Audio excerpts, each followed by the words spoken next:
Acupuncture is my life. Acupunctureismylife.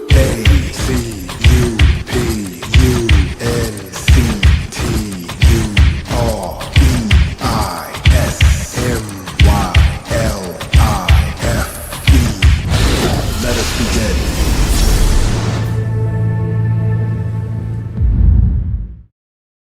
Hello everyone, and welcome back to my show.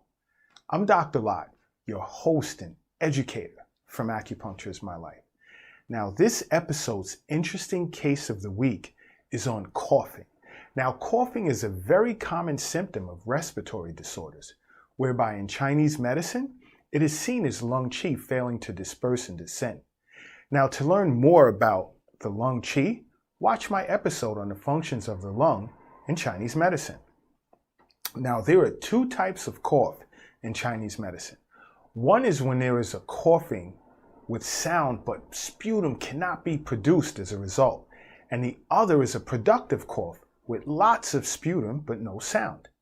I have to caution you not to take a persistent cough lightly because relevant diseases related to a persistent cough can be tracheitis and bronchitis, bronchioliectasis, pneumonia, COPD, tuberculosis, pleurisy, bronchial carcinoma, and even heart failure.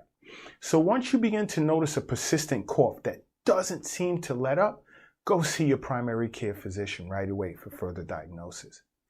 Now, when it comes to Chinese medicine, etiology and pathogenesis related to cough are one. Exterior pathogenic influences attacking the lung. In this case, when a defensive function of the lung has been weakened, pathogenic factors can enter the body through the skin and or nose, which is controlled by the lung. Now, these pathogenic factors can inhibit both the descending and dispersing function of lung qi and induce coughing. And the next is disharmony among interior organs affecting the lung. Now, dysfunctions of the internal organs can also induce coughing. Many people do not realize that dysfunction of other organs within the body can affect their lungs. Now, for example, the lungs can be affected by dysfunction within the liver and or spleen meridians in Chinese medicine.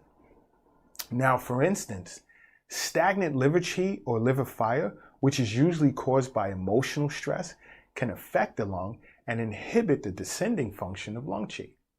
Now, when it comes to the spleen and spleen meridian, an impaired function of transforming and transporting of the spleen in Chinese medicine, say, for instance, caused by improper diet, can generate phlegm dampness, which disturbs proper functioning of the lung.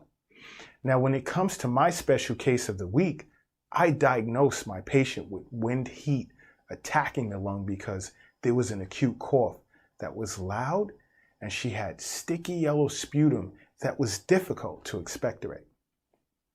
She also had a dry and sore throat with excessive thirst.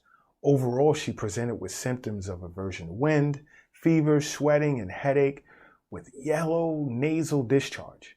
Now, her tongue had a thin yellow coating with a rapid and floating pulse. Along with recommending an herbal formula, my point prescription consisted of lung 5, bladder 13, large intestine 11, and governing vessel 14.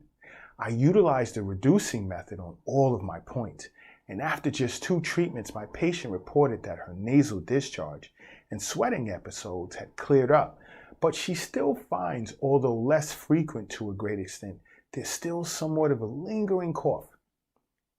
I recommended that she continue seeing me until the cough cleared up, but also go and see her primary care physician, just to be on the safe side.